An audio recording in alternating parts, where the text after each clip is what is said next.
મારા દેવના દીધેલ છો, તમે મારા માંગીને લીધેલ છો, આવ્યા ત્યારે અમર થઈને રહ્યો, તમે મારા દેવના દીધેલ છો, તમે મારા માંગીને લીધેલ છો, આવ્યા ત્યારે અમર થઈને રહ્યો.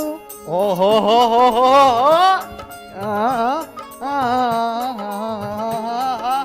એમ આખો દાડો મહેનત કરે પપ્પા, પાયલ સપના પૂરા કરશે મમ્મીના. અરે તમે આવી ગયા? ના, હું એનો ભૂત આવ્યો છું. મારી વાત સાંભળ, હવે લાવ જલ્દીથી મને પાયલને આપી દે. લાવ લાવ. હવે છે ને પાયલ પપ્પા સાથે રમશે એને.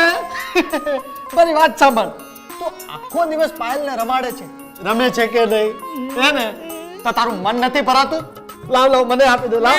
ના ના, પેલા જઈને સાબુથી હાથ ધોવો, પછી જ દીકરીને લેજો. હે? ક્યાંથી તને આ સાબુથી હાથ ધોયા વગર પાયલને નયડવાનું જ્ઞાન? હેલો ડોક્ટર બેન પાસેથી. બરાબર છે, એટલે તું આમ બનીને ફરી રહી છે ડોક્ટર મેડમ, હે ને? સારું સારું, હાલ હું મજાક કરું છું. હું હવે જાઉં છું. તે જે આ સાબુથી હાથ ધોવાની જગ્યા બનાવી છે ને, એનો ઉપયોગ તો કરવો જ પડશે. હું હાથ ધોઈને આવું છું. તમે મારા દેવ. અને હા પતિદેવ, જલ્દી સાબુથી હાથ ધોઈને આવો, આ ઘરનું બધું કામ બાકી છે, એટલે જલ્દી આવીને પાયલ દીકરીને રમાડો. અને હા એક વાત, કે હવે બજારમાંથી શાકભાજી અને ઘરની વસ્તુ છે એ પાયલની અનુકૂળતા મુજબ આવશે, કેમ કે હવે પાયલ 6 મહિનાની થવાની છે, એટલે હવે એને પૂરક આહાર આપવાનો છે.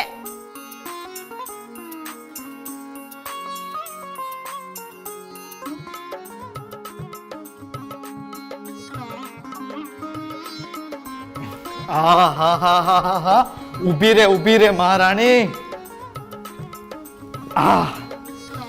આ ડોક્ટર ની બધી વાતો છે ને, એ છે ને આમ પુસ્તકીય જ્ઞાન હોય છે. હા હા હા, તમારી વાત એકદમ સાચી છે.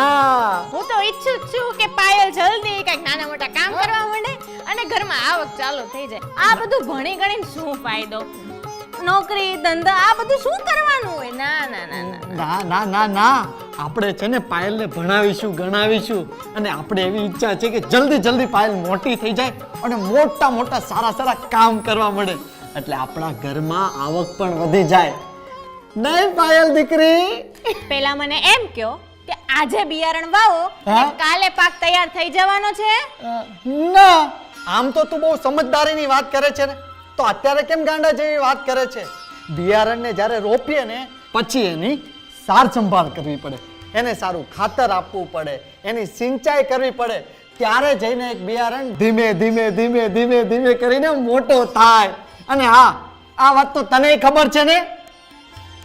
મને તો ખબર જ છે, પણ સીધી વાત તમને સમજાતી નથી, એટલે મારા ઉદાહરણ આપવા પડે છે. જેમ આ બિયારણ વાવ્યા પછી એને સારું ખાતર આપવું પડે, પાણી આપવું પડે, એમ બાળકને પણ એના સ્વાસ્થ્ય માટે પૌષ્ટિક આહાર આપવો પડે છે. અને હું ક્યાં કઈ બીજું કઈ લાવવાનું કહું છું તમને? કેમ કે આ બાળકને લીલા શાકભાજી, ફળ અને ઘરનું તાજું ખવડાવવાનું તો કહું છું, એની તંદુરસ્તી માટે, અને હું તો એને એ જ ખવડાવીશ. આ છે ને આ સાબુથી હાથ ધોયા પછીનું બીજું નાટક, કે બાળકને પૌષ્ટિક આહાર ને આ બધું ખવડાવવાથી અને આપણી પાયલ દીકરી મોટી થાય એની સાથેનો શું સંબંધ? અને આપણે આપણી દીકરીને તો ખવડાવીએ જ છીએ ને. ખાવાનું ખવડાવીએ છીએ, પણ પૌષ્ટિક આહારથી બાળકનું સ્વાસ્થ્ય તંદુરસ્ત રહે, એની બુદ્ધિનો વિકાસ થાય છે, એને બીમારીઓથી લડવાની શક્તિ મળે છે, અને ભણી ગણીને મોટું થઈને પછી આગળ વધે. અને જો તમને ઘરમાં એટલી જ બધી ઉતાવળ હોય આવક વધારવાની, તો ઘરમાં પૈસાનું ઝાડ કેમ નથી ઉગાડી લેતા? અરે રમા, પૈસાનું તો કઈ ઝાડ ઉગાડાય? શું આડાઓલી વાત કરે છે? તને કઈ માથામાં વાગ્યું તો નથી ને? હું એકદમ સ્વસ્થ છું, પણ તમને સીધી વાત સમજાતી નથી ને, એટલે મારે આ કરવું પડે છે. આ બધા ડોક્ટરો એ ભણેલા ગણેલા છે, જ્ઞાની છે, એ લોકો આપણા પાયલના સ્વાસ્થ્ય માટે અને એની તંદુરસ્તી માટે સારું જ વિચારે છે. સમજ્યા તમે? હા સમજી ગયો મારી માં. બસ હવે તું જલ્દી જા અને રસોઈ બનાવ. લાવ પાયલ દીકરીને હું સાચી. તું જલ્દી જા, પછી આપણે બધી વાતનો ઉકેલ શોધીશું. હો ને? જલ્દી જા જા જા જા. લા લા લા લા લા લા લા લા લા લા લા લા લા આ લા લા લા લા લા લા. પા તને આજે રમાડે છે.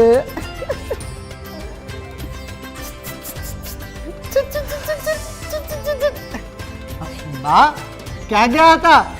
બેટા, હું આ નજીકની બજારમાં ગઈ હતી મારી પાયલ માટે પડીકા લેવા. આજો ખાશે ને મારું દીકુ? હાય બા, આ તમે શું લાવ્યા? તમે સાસુ વાત કરો, હું પાયલ દીકરીને સુવડાવીને આવું છું. હો ને? હા. હવે દીકરી સુઈ જશે. હે ને? અરે બા, તમે આ પડીકા કેમ લાવ્યા? રે તને હું વાત કરું, એ અત્યારે તો બધાય છે ને એના બાળકોને આ જ ખવડાવે છે, એટલે હુંય પાયલ માટે લઈ આવી. અને તું શું કહે છે હવે? એ મારા પૌત્ર અને પૌત્રીને માટે પણ મારે પૂછીને લાવવું પડે. અરે મેં એના બાપને નથી પૂછ્યું, તો આ તો એનું બાળક છે. હા બા, તમે ખોટું નહીં લગાડો. હું તો તમને ખાલી એમ કહેવા માંગુ છું કે બાળકોને ઘરે બનાવેલા રોટલી, દાળ ભાત, ખીચડી, શાકભાજી અને પોચા ફળો ખવડાવવા જોઈએ. અરે તને સાચું કહું, એ અમારા વખતમાં તો અમે અમારા બાળકોને બહુ બધી વસ્તુઓ બનાવીને ખવડાવતા હતા, પણ આજકાલની વહુઓ જો ને એની પાસે ટાઈમ જ ક્યાં છે. એ આ પડીકું ખોલ્યું અને છોકરાઓને ખવડાવી દીધું અને પછી પોતે પૈસા કમાવા નીકળી પડ્યા. તમારી વાત એકદમ સાચી છે બા, હું માનું છું.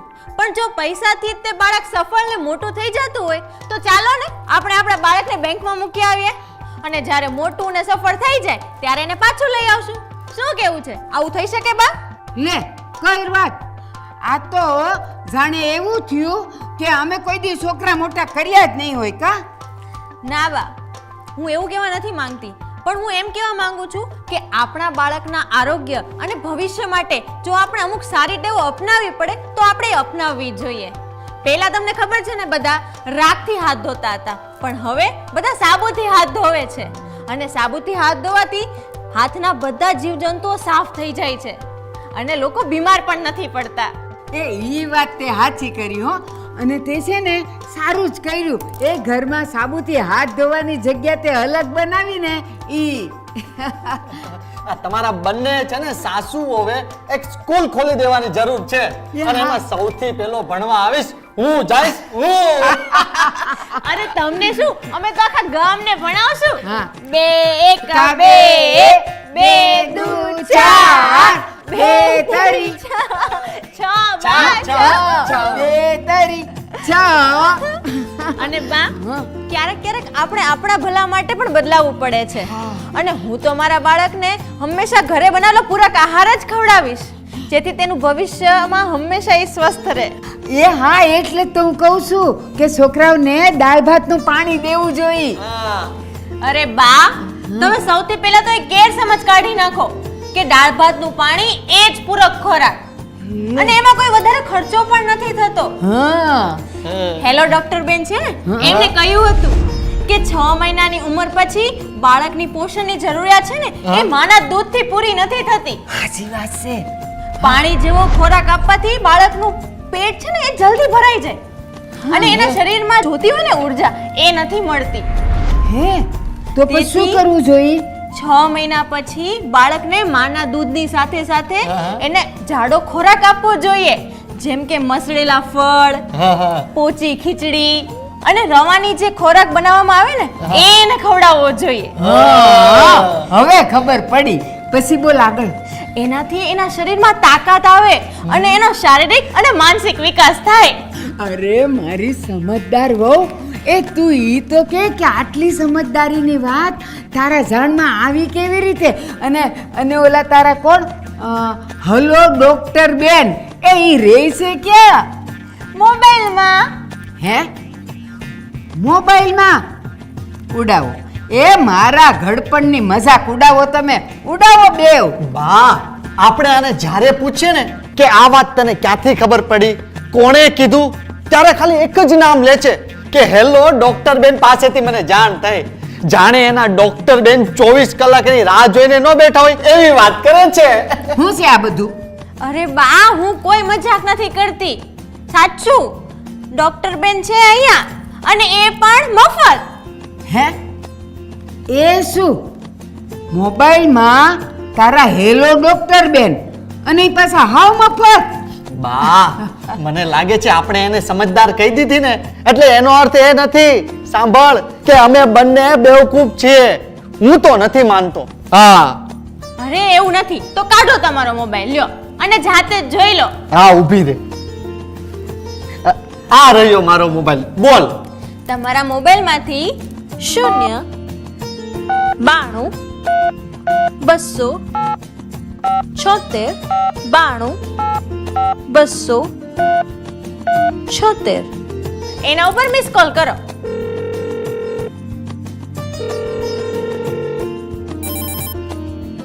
કેમ છો? અમારી મોબાઈલ સેવા હેલો ડોક્ટર બેન સાથે જોડાવા બદલ આભાર. આ સેવા તદ્દન મફત છે. અહીં આપ આપના બાળકના ઉછેરથી જોડાયેલી માહિતી પ્રાપ્ત કરશો. આગળ વધવા માટે અમને આપના વિશેની અમુક માહિતીની જરૂર છે.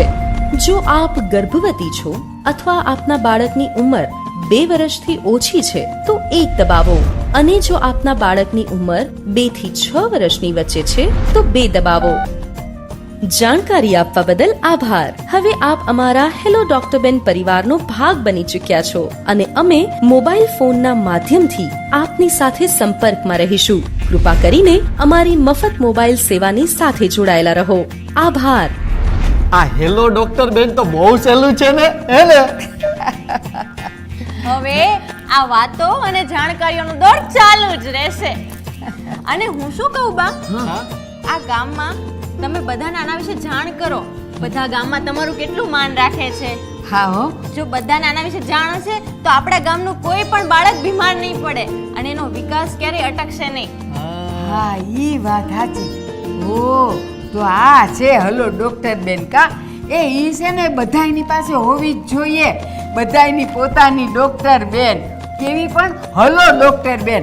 એ કાલ સવારથી છે ને હું બધાયના મોબાઈલમાં આ નંબર હું કહીશ કે દબાવો. એ 09227692276 પણ કોઈકની પાસે મોબાઈલ ન હોય તો આ જાણે કે આપણી જલપા પાસે જ નથી. લે. અરે બા, આખા ઘરમાં એક મોબાઈલ તો હોય જ ને. અને એવું કોણે કીધું કે ખાલી માતા જ તે વાત કરી શકે? હેલો ડોક્ટર બેન સાથે પિતા પણ વાત કરી શકે ને. છેવટે બાળકની જવાબદારી તો બંનેની જ છે ને. સાચી વાત છે હો તારી, સાચી વાત છે. અને આ જો મારી હારે રહી રહીને મારી વહુ કેવી સમજદાર થઈ ગઈ છે. કાં બટા? અરે મારી ડાઈ વહુ. થોડી મહેનત, થોડો પ્રેમ, થોડી સફાઈ, થોડો ખોરાક, આ બધી વસ્તુ મળીને લાવશે તમારા જીવનમાં રોનક. જીવનની સૌથી અગત્યની વસ્તુ છે આરોગ્ય. એટલા માટે જ શરૂઆતથી બાળકના શારીરિક અને માનસિક વિકાસનું ધ્યાન રાખો. અને એટલા માટે હેલો ડોક્ટર બેન આપે છે તમને મફત સલાહ. આરામથી ઘરે બેઠા બેઠા સાંભળો તમારા જીવનસાથી સાથે હેલો ડોક્ટર બેન પર તમારા બાળકના આરોગ્ય સાથે જોડાયેલી સાચી અને વિશ્વસનીય માહિતી. અને આ સાચી માહિતીની સાથે સાથે અનેક ઇનામો જીતવાના અવસર. જો તમે મને સાચા લાડ પ્રેમ કરતા હો તો પૌષ્ટિક આહારના ચક્કરમાં મારા ખાવાનામાં સ્વાદનું પણ ધ્યાન રાખજો. હા, મારા દાદીબાઈ કહ્યું હતું કે બાળકો ભગવાનનું રૂપ હોય છે, તો તેમને ભોગમાં સારો સારો પૌષ્ટિક આહાર ખાવા આપજો. એ આવજો. હા.